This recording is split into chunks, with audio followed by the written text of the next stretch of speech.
Good evening and thank you for joining us. It's believed to be the largest ever capital infrastructure project in Thunder Bay's history, and it's now moving to the next stage.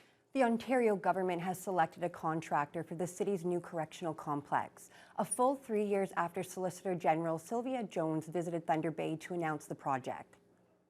I am pleased to highlight our government's commitment to move ahead with building a new, modern correctional complex in Thunder Bay. Ellis Dawn Infrastructure has been selected to design, build, and maintain the 345-bed facility. While the total price tag has yet to be determined, the government estimated a range between $500 million and $1 billion. This all comes as construction is now underway on a 50-bed expansion to the current correction center on Highway 61. That addition is expected to be finished in June, though not operational until December.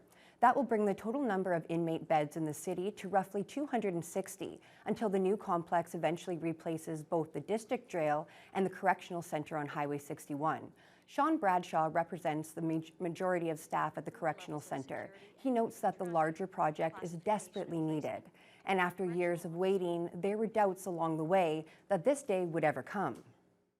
There's a lot of the officers were starting to lose faith and thinking the government was just sort of kicking the can down the road, so to speak. It just reinforces it for the staff on the boots on the ground level of it. And they're seeing the movement. That's a big step. A construction timeline for the project is expected to be announced in the coming weeks, but Bradshaw believes the new complex will break ground in August. A 27-year-old local man faces a number of assault charges after allegedly attacking 3 people, including 2 Thunder Bay police officers, on Sunday afternoon. Police attended a disturbance call at a home on the 1000 block of Spencer Road. They found a person who appeared to have been the victim of an assault. The victim did not require medical attention.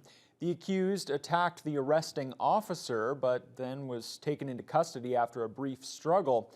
After he was brought to the police station, however, the man attacked another officer. That officer sustained injuries during the altercation. The accused has been remanded into custody pending a future court date. Traveling across the border is now easier for most Canadians than it's been ever since the pandemic started, after testing requirements for fully vaccinated travelers were lifted on Friday. The Chief of Operations at the Pigeon River border crossing, Charles Fisher, says the changes were immediately apparent this weekend. It went well. It was definitely busier than it has been over the last, well, basically through the whole pandemic. It was a big uptick on Friday on the 1st, and that carried through the weekend. I don't have exact numbers, but it was definitely at least double from what we were seeing on a daily basis. Despite heavier traffic over the weekend, Fisher says the number of people crossing the border is still nowhere near pre-pandemic levels. While the testing requirement being dropped does take some stress off travelers making the short trip across the border, they still have to submit information on the ArriveCan app. Fisher says it's important to understand the process before making travel plans.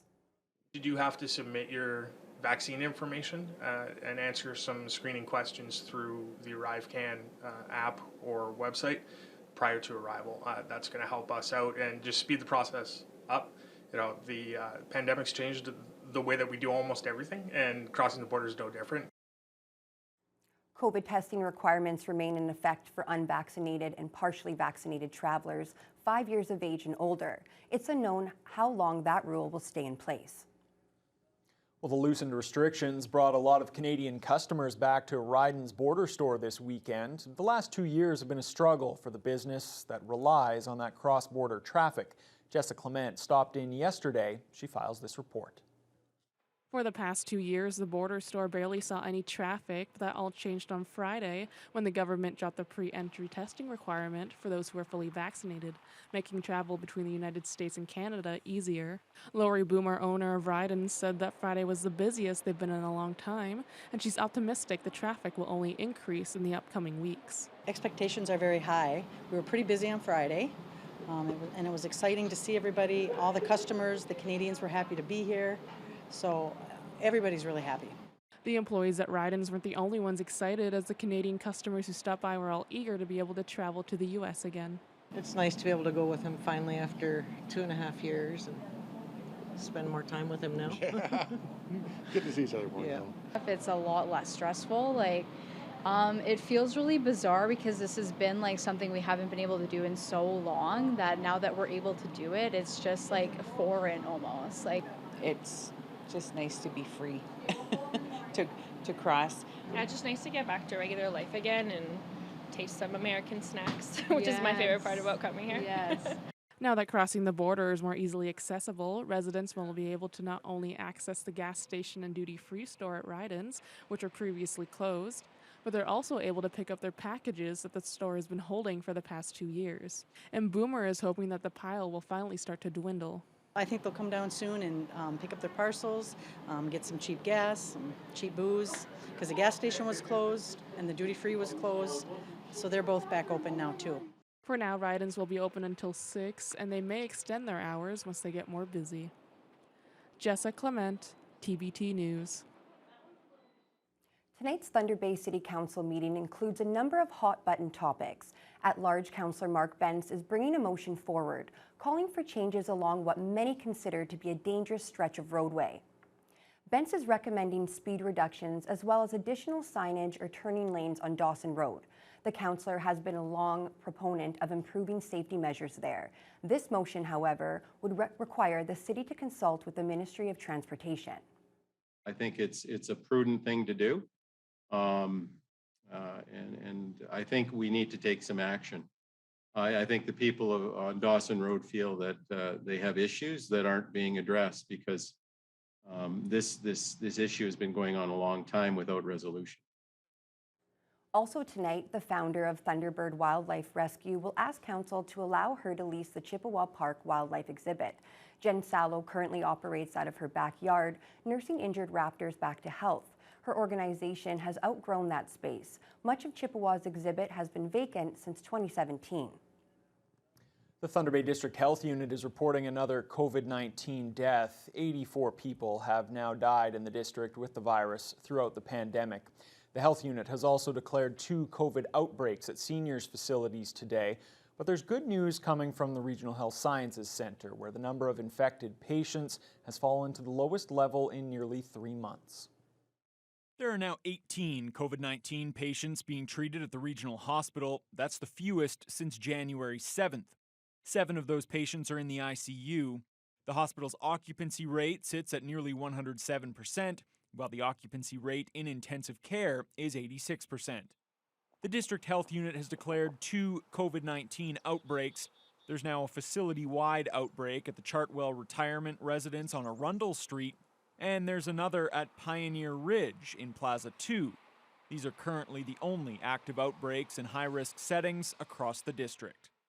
The health unit is reporting 72 new COVID cases over the weekend, and there are now 108 known active cases. In the Northwestern Health Unit, the number of reported active infections has fallen sharply since Friday. There are now 142 known cases, down from 240. The NWHU's test positivity rate has dipped to 16.5%. A cut to the provincial gas tax is coming, but it's still months away. The Ford government is promising some relief at the pumps. It's not set to kick in until after the election, however, and it will only last for 6 months. John Musselman explains. People filling up today are expressing frustration with rising prices at the pumps. How's it affecting my budget? Well, the extra $400 or $500 a month now coming out. So that's a lot of money. They're crazy. Yeah. Like, I've never seen them this high, and I don't know. I think they should be lowered. The Ford government is expected to table legislation that would temporarily cut gasoline taxes amid record high prices at the pumps. Sources tell CTV News it would cut gas taxes by 5.7 cents per liter, and it would cut fuel tax by 5.3 cents per liter. It would be for 6 months beginning July the 1st. You know, the people of Ontario and across the country have just been getting gouged day in and day out.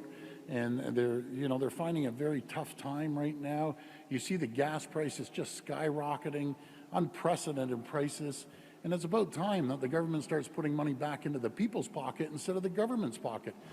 Soaring gas prices in the province have prompted some to call on Ford to fulfill his election promise to further cut gas tax and provide some relief to motorists. All in all, a very good move.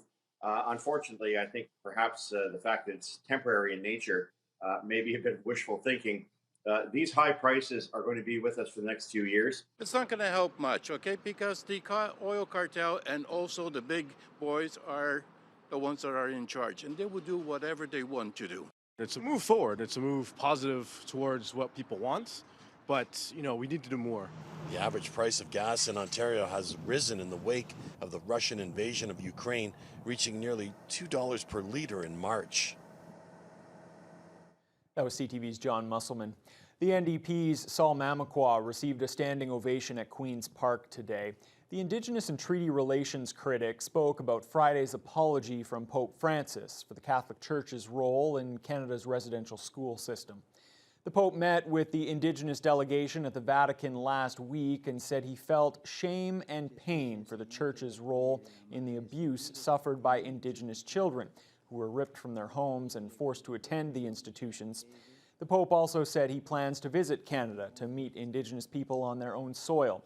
Mamakwa says the apology has been met with mixed feelings, from rage to sadness to hurt and relief, and he says more still has to be done.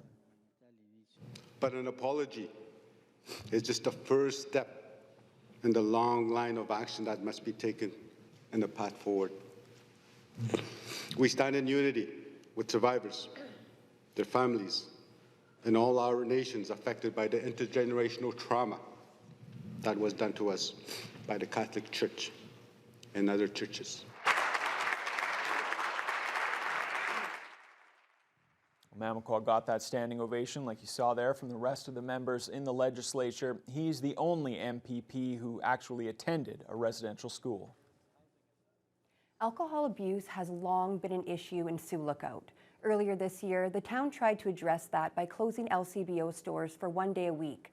But that spawned a new problem, bootlegging. Adam Riley explains. Alcohol is estimated to be involved in 90-95% of the calls for service in Sioux Lookout, and the calls for service are very high on a per property basis. We're among the highest in the province for OPP communities. With that in mind, Mayor Doug Lawrence, along with members of the Police Services Board and the Sioux Lookout Ontario Provincial Police Detachment, approached the LCBO in January for a 3-month pilot project, requesting the liquor retailer be closed for 1 day a week in an effort to curb calls for police service. As part of the project, the local wine and beer distributor inside the Sioux Lookout Fresh Mart also asked to be part of the pilot. The beer store wasn't included.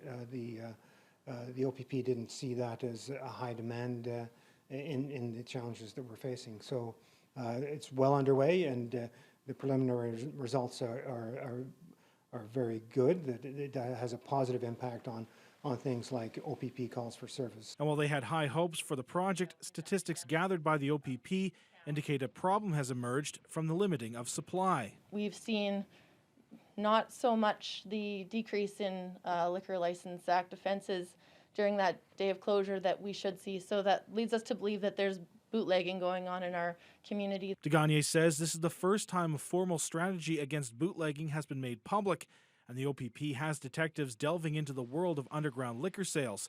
But she notes this doesn't directly mean arrests for those caught up in the investigation. We also are able to connect people to programming and meet their needs that way if it becomes an addictions issue. We've been working hard with our community partners to provide alternate services if they are in need of substance over those weekends. The project wraps up on April 9th. However, Lawrence says the LCBO has agreed to extend those closure dates as the data collected from the pilot is reviewed. Adam Riley, TBT News. A video put out today by the Partnership for the 7 Youth Inquest calls for compassion and understanding and an end to racism and profiling. This in order to ensure the safety of First Nation students who are forced to come to Thunder Bay. Students read anonymous comments, expressing hopes and fears or sharing experiences that they hope will resonate with local residents. Hundreds of First Nation students come to Thunder Bay for high school every year, sometimes traveling hundreds of kilometers from home. This place can be overwhelming at times. Going away from everything we've only ever known forces us to grow up fast. I I shouldn't have to live in fear that I won't make it home. The video is a response to the recommendation 116 of the 7 Youth Inquest, which was held after the deaths of Jordan Wabas, Robin Harper, Jethro Anderson, Kyle Morriso, Reggie Bushy, Paul Panachese, and Curran Strang. The video can be seen on the city's YouTube and Facebook pages. A local coffee shop reopened today, more than 3 months after the fire that destroyed the neighboring Finnish Labour Temple forced it to close as well. Calico Coffee House on Bay Street sustained water damage and other issues following the major firefighting effort at the historic building next door on December 22nd. The Labour Temple was in the process of being converted into condominiums when it went up in flames and has since been demolished. Calico co-owners Alexis Grunnies and Sheena Doran say their staff were forced to find other work during the closure. The shop will remain closed on Sundays until they're able to get back to a full staffing complement. But the owners say they've gotten great support from customers and hope they'll be able to fully bounce back. So we've been closed since December 22nd when the fire next door happened. So I guess about 3 months. Yeah. And the big wait was our boiler got flooded out, so we were waiting for a whole new heating system for the whole building. Yeah, and it feels really good to be back to see our customers. We're just happy to be back and running up. Yeah, it's great to see everyone again. They say the absence of the Labour Temple leaves a huge void in the neighborhood and hope something will be rebuilt soon. The current owners say he does intend to rebuild the facade and reopen the beloved Hoito restaurant, but construction is expected to take 2 to 3 years. Yeah, that neighborhood certainly does